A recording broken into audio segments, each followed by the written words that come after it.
The Kolbrin Bible, read to you by Nick Andrew Hurley. Chapter 7. Herthew, son of the first father. The Book of Beginnings tells us all things began with Var-Kifla, therein called Awin Khalifa, from whom flows Gwynn, the energizer which stabilizes all things so they maintain their proper form and order, and Awin, which responds to the molding desires. This is well enough, but men concern themselves more with the beginnings of their race, and ours is rooted in Herthew, the sun-faced, son of the first father. While Herthew was still young, he was expelled from the lush lands where he was born, and he journeyed across the harsh lands in the company and keeping of the wise Harabis. After many days they came to Caucasus, cradle land of our race, land of mountains and rivers, which is beside Ardis, and they encamped there in a valley. With them were retainers and flocks. Herthew grew to manhood there, and always Harabis was at his side, instructing him in all things he should know.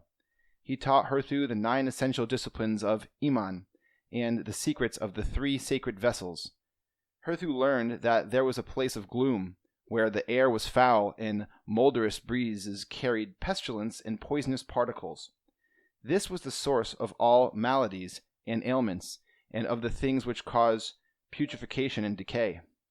This place had been closed off from earth, for it existed in another realm beyond the ken of mortals, but it had been brought into attunement with earth when the forbidden act was accomplished. Thus the bodies of mortals became susceptible to influences from the baleful place. To this, and similar parts of the other world, the wicked would be drawn when they passed through the grim gates of death. But Harabis taught a different conception of wickedness, one where lack of effort, indolence, and indifference to duty and obligation, the taking of the easy path, were just as wrong as the actual deeds of wickedness. He taught that men reach the true goal of life by transmuting lust love into true love, that true victory is gained only over the defeated bodies of their vanquished passions and baser selves. These and many other things were taught by Harabis, but many of the teachings displeased the people of Caucasus, who were then as they were before Herthew's father was led away. So Harabis concealed many things from them, and taught by simple tales things within their understanding. He taught them the mysteries concerning the wheel of the years, and divided the year into a summer half and a winter half, with a great year circle of 52 years, 104 of which was the circle of the destroyer. He gave them the laws of weal and woe, and established the folk feast of harvest-tide and seeding-tide. He taught them the ritual of Yuldisidhu. But Harabis instructed Herthew in the ways of the other world. He taught him concerning the 3 rays from the central invisible sun, which manifest all things, upholding them in stability and form. Also concerning the oversoul, which filled everything in creation, as the soul self filled the mortal body. This soul self, he declared, would develop from mortal sensitivity and feeling, transmuted into divine sensitivity and feeling, through suppression of the baser instincts within mortals. It was strengthened by development of feelings of love between man and woman, and between these and their kindred, by the appreciation of beauty and devotion to the duty, by the development of all qualities and that pertain to humans and not to animals. Herthew learned that the soul self is quickened by soul substance outflowing from the Godhead, that the strong soul is transformed and molded to the soul's desire, but the weak soul is not to its own master. It is flabby, unstable, and is pulled into the state of distortion by its own vices. In the afterlife, there is unbounded joy for the entry of a noble soul. It will glow with splendor and stand out proudly. The mean soul of the wicked is dewed, twisted, and drab, and being drawn towards its compatible state, it shrinks into the dark places. When Herthew had barely crossed the threshold of manhood, black-bearded spearmen began to ravage the border of Caucasus, and Ildivar, king of that country, called his fighting men together, and when word came to Herthew, he prepared to depart. But Harabis bid him stay a while, for he was unprepared for battle. Then Harabis prepared a strange fire with stones, unlike any fire seen before, and when it burnt low, he plucked out that which is called Child of the Green Flame, and he beat it out so it became a blade. This he lifted to a homed hand grip, and when it was edged and blooded, gave it to Herthew, saying, "Behold Dislana, the bitter biter, faithful servant of he who strikes hard and true." Then he made a shield of wicker covered with an ox hide, and a cap of hide which came down over the face and neck. So equipped, Herthew went to the encampment of Ildivar, taking 8 fighting men with him. In those days, men fought with hand-thrown spears and clubs, with flung stones and sticks sharpened by fire and weighted, but they did not close in the battle clash. So when Ildivar saw the battle blade of Herthew, he wondered, and it passed his understanding. But when he saw Herthew close on the battle line, and the foemen fall before him, he was amazed. No man about the king could understand the making of such weapons, offspring of fire and stone. But Habaris made others, and Herthew became the king's right-hand man and the first hero of the noble race. The king offered Herthew his daughters, hand in marriage, but Herthew declined, saying, "The days of my manhood are not yet fulfilled." When the war-filled days had passed, Herthew withdrew to a place where Habaris made the bright battle blade, and already he had taught the mysteries of their making to others, sealing their mouths with magic.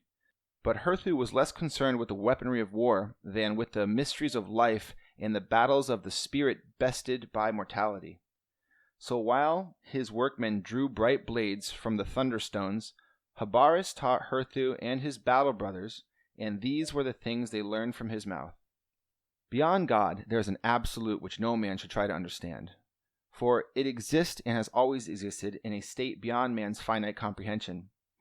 It is from this absolute that God, the ultimate in all perfections, was engendered. To create, God first visualized in thought. Then he produced an outflowing wave of power which, in a manner of speaking, solidified what might be called building stones. The outflowing power also produced a celestial hymn which brought the building stones together in harmonious forms. So it is truly said that all creation is the harp of God, and it responds to his song and manipulations. It is an everlasting unfoldment. The voice of God can also be heard in the voice of his beautiful daughters, who endowed all growing things with life and beauty. There is a divine purpose in creation which may be known only by the few. This knowledge is the key to all unanswered questions. Acquiring it is like the drawing back of heavy curtains which have kept a room in gloomy half-light, so all things suddenly become clear and distinct. He who gains this knowledge knows the grand secret, the answer to the riddle of the ages, and knows beyond a shadow of a doubt. This divine purpose and the divine secret concerning it is called Gwenkelva. Apart from Gwenkelva, God gains nothing from his creation, except that as a being possessing infinite love and goodness, he must have something to receive the gift of love and respond to it. Even among mortal beings, who is there that could find satisfactory fulfillment in self-love? Also, he needed something wherewith he could contract himself, some medium wherein he could perform, and this is his creation. Creation is also, for mortals, the school of life, the training ground for godhood. There are the circles of reality, 3 realms, 3 stages of existence. They are heaven, where perfection visualized on earth may be realized and desires and ideals materialized, where hard striven for aspirations are attained. It is the place where all the properly developed spiritual potential latent in man reaches maturity and fulfillment. Earth, the place of training, development, and preparation, the testing ground, the battlefield where men discover their true natures when confronted by life's challenges, contests and contentions, where competition and controversy are the rule. It is here that aims and objectives are conceived and thought out for realization later on the proper place. It is the starting point, the beginning of the journey. It is here that the proper road must be wisely chosen. Then there is the realm of the misty horizon, the intermediate place, the place of spirits, where those above can commune with those below, and where free spirits wander within their limitations. These things which Habaris taught in those far-off days have been rewritten in transmission to accord with our understanding, but it is unwise to voice them in these troublesome days, when words become snares to entrap the unwary. Now, Ildivar desired to learn the secret of the bright blade engendered thunderstones, but no man who came within Habaris or labored for him would disclose any part of it, and the king was afraid to put them to the test. So having thought the matter out, the king sent for his daughters and told them what he expected them to do. for he had devised a plan to learn the secret. Then he sent an invitation to Herthew and Harbus. When they arrived, the king's encampment, they found a great gathering in their honor, and the king's daughters favorably inclined towards them, one smiling upon Herthew, and the other upon Habaris, who was at the age of horseheadedness. Though at first Habaris was indifferent and weary-eyed towards her, the king's daughter pandered to him, encouraging even his follies, setting out to charm him with her wit and beauty. It was no great length of time before her womanly wiles ensnared the heart of Habaris, and though he was almost ripe for the surrender of secrets, the damsel's efforts had taxed her, and the game became tiresome. So there came an evening when she could not endure his company. In the midst of the merrymaking, when the owl bowls had become many rounds, and the sound of song and story was at its height, she slipped away with a young battleman who attended her father. Many who sat among the benches saw this and whispered to one another, nodding knowingly in the directions of Habaris, who was not unaware, though he appeared to have drunk to his capacity. Habaris had learned to love the young woman, so he was sorely heart-smitten, but within himself he knew the tree of winter love bears only winter fruits. Yet he made excuses to himself for her, thinking perhaps it was just some girliness with no more weight than a floating feather, nothing of serious import, for it was true the merrymaking was better suited to the natures of men than the natures of women. Maybe, he thought, it was just an innocent indiscretion. So when the day came to its fullness, and those who had made merry went heavily about their tasks, Habaris approached the king and asked for his daughter's hand in marriage.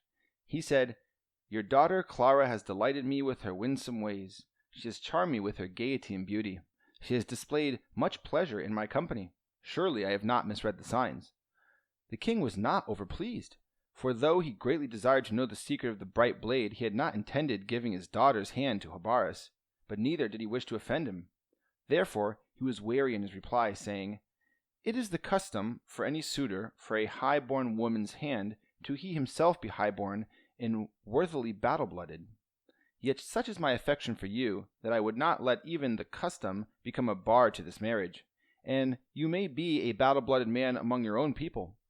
But let us not enter lightly into this thing, for the girl is still young, and it would be well if you established yourself favorably with her. She will be a worthy wife indeed, for she is one who is ever ready to learn, one with an inquiring mind. Nothing gives her greater pleasure than the acquisition of knowledge." So the matter was left. Now, some days later, Ildivar and his retinue, accompanied by Herthew and Habaris, went to the gathering place for folk feast, some 5 days' journey away. People were accustomed to meeting here every 13 moons to celebrate the seasons of fruitfulness, many coming a great distance. Beside the gathering place was the compound of a far-farmed seer and warlock called Gwydion, who, in the fullness of the moon on the 3rd night, would prophesy events for the forthcoming year. Ildivar and those with him presented their gifts and took their places before the compound. Presently Gwydion came, but cloaked in the skins of wild dogs, with a homed crown and a skull-headed staff. He seated himself before a small fire into which he threw prescriptions, making a cloud of smoke which completely enveloped him. When this had drifted away, he seemed to be asleep, but after a while he lifted his head, then raised himself up. He started the prophecy. He talked a while of small matters, then told of dangers to the people through enemies who would bear down from the Northlands. He prophesied a great bloodletting, telling people they could be saved by a great war leader, a king knowing the secret of the bright blade, himself a war wielder of one. He exhorted the people to bestir themselves and prepare, wasting no time in finding their leader. No man among the people knew the mysteries of the bright blade except Habaris, but he was not a man of battle, and Herthew was not high-born among men. So, though they talked long, they talked in tangles, failing to resolve the issue. It was then decided each should go his own way, but they should meet at the same place again at the next full moon, when Gwydion would be able to help with their decision.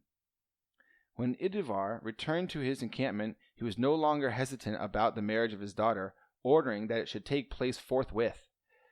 But he stipulated that Habaris must initiate himself and his sons into the mysteries of the bright blade immediately. This being agreed, arrangements for the marriage were put in hand. Habaris and Clara were married, and Edivar and his sons partially initiated into the mysteries of the bright blade, for the king was told it would take some time for the initiation to be completed. So when they next went to the meeting place, Edivar was proclaimed the war leader, with his sons to follow according to their ages, should he fall in battle. But Habaris had spoken to Gridon in secret, and matters were so arranged that should the sons of Edivar fall, then Herthew would become the battle chief. The king and those with him returned to their home compound, where they were to prepare battlemen. But Herthew was to go back to the gathering place and there train fighting men in the battle tactics which brought them clashing into the fore. Now, on their wedding night, when they had retired to their bower, Clara burst into tears and fell weeping with her head on the knees of Habaris, confessing she was not a virgin and had deceived him, begging for his forgiveness. Habaris raised her head up and said, "Even the wisest of men becomes a fool when his heart blinds him to reason. The older the fool, the bigger the fool." He did not question her regarding love, for he knew she could not love and deceive him. She had given her heart, and with it her virginity, to another. Yet he made an excuse for her to himself, thinking that she had not willingly deceived him, but had acted out of duty to her father. Also, truly loving someone and wishing to demonstrate that love, she necessarily had to sacrifice the happiness in context, the self-respect of her husband-to-be. The choice had been hers to make. It is ever so. Habaris asked if her father had known how things were, and she said, "He suspected, for I am not his daughter." Thus Habaris found himself tied to an unloving wife, for he chose to disregard the custom of the people. He wondered, was she also to be an undutiful and ill-faithful one? A woman reserves herself for her husband, or she does not, according to her marriage criterion. A woman reserved for marriage is one unlikely to be unfaithful. A woman easily come by before marriage is no less attainable afterwards, for if she says love is the criterion, then she measures by something unstandardized, which may figuratively vary from 1 inch to 1 mile. A man declaring his love may have seduction in mind, or a lifetime of protective devotion. The marriage proposal determines the difference and establishes the intent. After the marriage, the king showed little concern for Habaris, for he kept Clara's young battlemen in his retinue when he should have dispatched him elsewhere. Nor did Clara maintain the restraint and decorum which dignifies wifehood, except in their outward manifestations, which is no more than a deceptive cast disguising the polluted love beneath. Thus Habaris bore the shame of belentment in the eyes of men, for Clara was furtively unfaithful. Habaris visited Herthew, and on his return told the king that he and his sons would now receive their final initiation. So, having made preparation, they set off, accompanied by Clara, to the place of the thunderstones, this being a deeply cleft mountain wherein there was a large cavern from which flowed a river. Entering the cave, Habaris told those with him to bide where they were, for only Edivar, his sons, and Clara were to accompany him into the place of initiation. A small cave entered through a long narrow passage closed off by a heavy door, and lit by a fire already prepared, a fire which burnt heartily with a blue flame. When a length of time had passed, those who waited without grew uneasy, but it was long before they approached the door, and when they did, their throats were seized. So they were affrighted and fled, and one among them died. Then those who knew the mysteries of the thunderstones came and cleared the way, and all within the cave were found dead. Habaris did what had to be done, for though it was well for men to conform to the laws of men, there is a super-law which men who are men should live, and which sometimes decrees that they must die. Herthew married the daughter of Edivar, and they had a son who died in the 7th year. Edivar's daughter died in childbirth. The invaders came and were defeated with a great slaughtering, and Herthew became the first king over all the peoples of Caucasus. End of chapter 7.